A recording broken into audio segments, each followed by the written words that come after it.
আসসালামু আলাইকুম। শুরু হলো কিচেনে রান্নার আয়োজন। প্রথমে আমি পেঁয়াজ কেটে নেব। রান্নার প্রতিদিনই আসলে কম বেশি পেঁয়াজ, মরিচ, রসুন, আদা এগুলো সবসময় দরকার হয় এবং লাগে। রান্নার পেঁয়াজ, মরিচ, কাঁচা মরিচ, পেঁয়াজ, মশলা ছাড়া তো আর রান্না হয় না। তেল,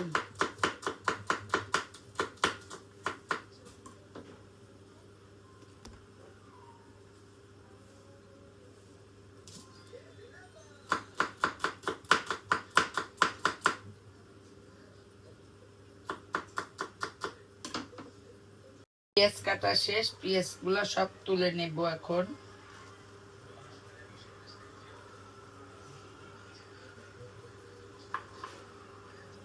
এখন কাটবো লাউ। চিংড়ি মাছ দিয়ে লাউ রান্না করা হবে।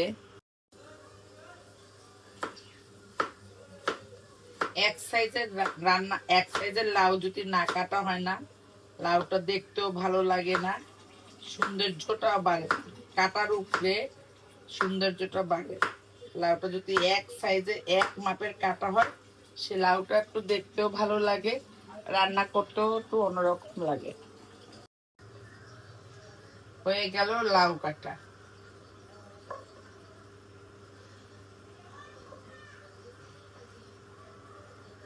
লাউ কাটা শেষ করলাম।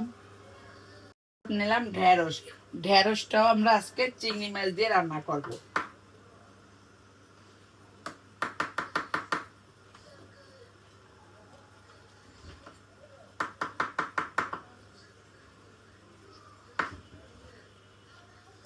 মোটামুটি ঢেঁড়সটাও কাটা আগেই কাটা ছিল, কিছু বাকি ছিল, ওটা আমি আজকে এখন কেটে নিলাম।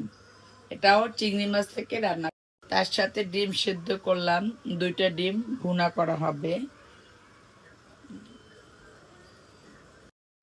প্রথমে আমি তেল দেব।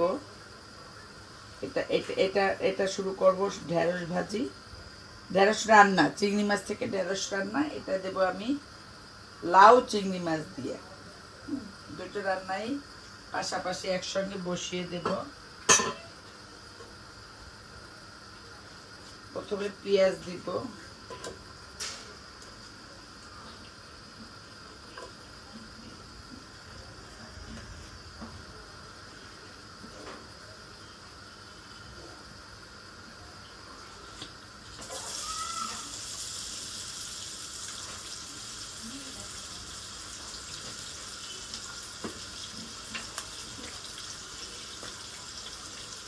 সাথে চিংড়ি মাছটা একবারে দিয়ে দেব।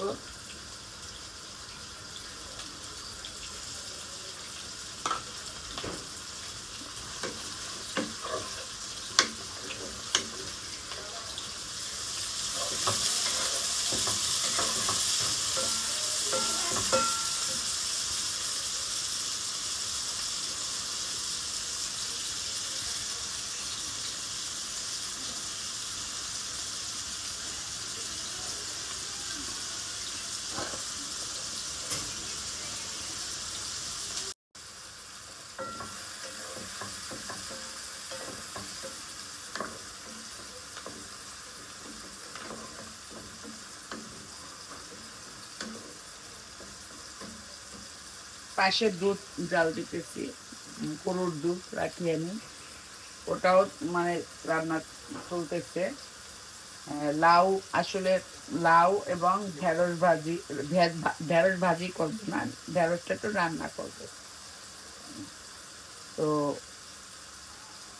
মশলাটা একটু ভালো করে হয়ে গেলে পরে চিংড়ি মাছ, কাঁচামরিচ এবং পেঁয়াজ একটু লাল লাল কালার হয়ে গেলে পরে আমি অন্যান্য আরো মশলা যেটা দেওয়ার দরকার সেটা আমি অ্যাড করে নেব। এখন আমি লবণ দিয়ে দেব। লাউয়ের জন্য লবণ দিচ্ছি।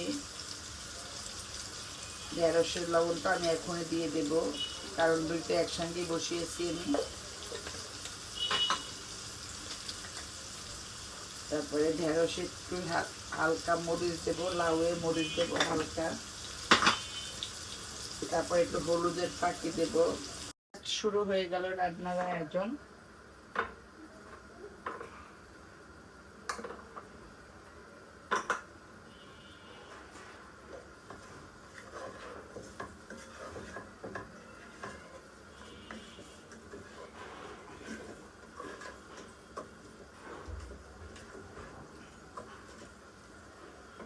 আমি জাস্ট এটার ভিতরে ঢেঁড়সটা দিয়ে দেবো এখনই।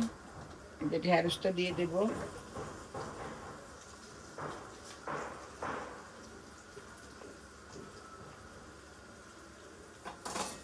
তারপরে এই সাইডে লাউটা অলরেডি মশলা কষানো শেষ।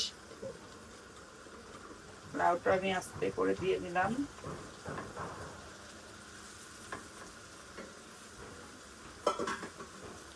আমি এখন দুইটাতে হালকা একটু পানি দিয়ে অ্যাড করব।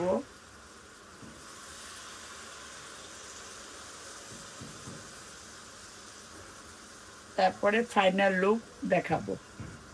মোটামুটি এখন লাউটা বসিয়ে দিয়েছি, ভালোভাবে হয়ে গেলে আমি আবার দেখাবো। সরাটা দিয়ে ঢেকে দিলাম। এপাশে আছে ঢেঁড়স চিংড়ি মাছ দিয়ে, আর মেয়ের জন্য একটু দুধ বয়েল করলাম। প্রথমে অয়েল দেব, মানে তেল। সবই যদি বাংলা বলি, একটা যদি অয়েল বলে সেটা কি মানায়। তেল দেব, তেলের সাথে পেঁয়াজও। আমি অনেকগুলো পেঁয়াজ দিব, একটা দুইটা না, অনেকগুলি পেঁয়াজ।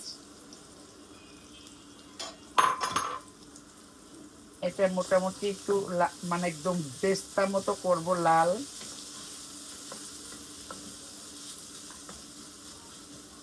একদম লাল করব না, বাট মানে হালকা একটু ব্রাউনি কালার করব ডিমের জন্য, যাতে টেস্ট একটা অন্যরকম হয়।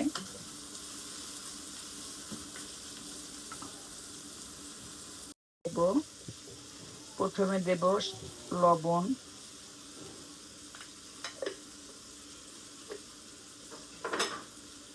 তারপরে দেব একটু জিরার ফাঁকি,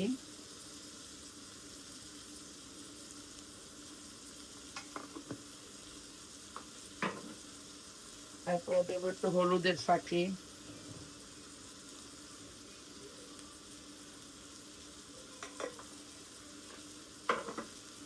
তারপরে দেব একটু মরিচের গুঁড়ি,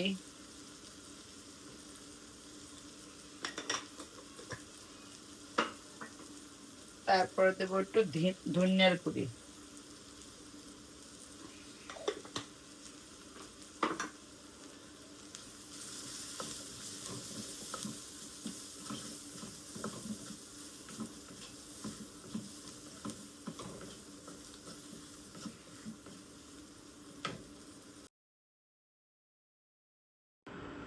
চলো, রান্না শেষ।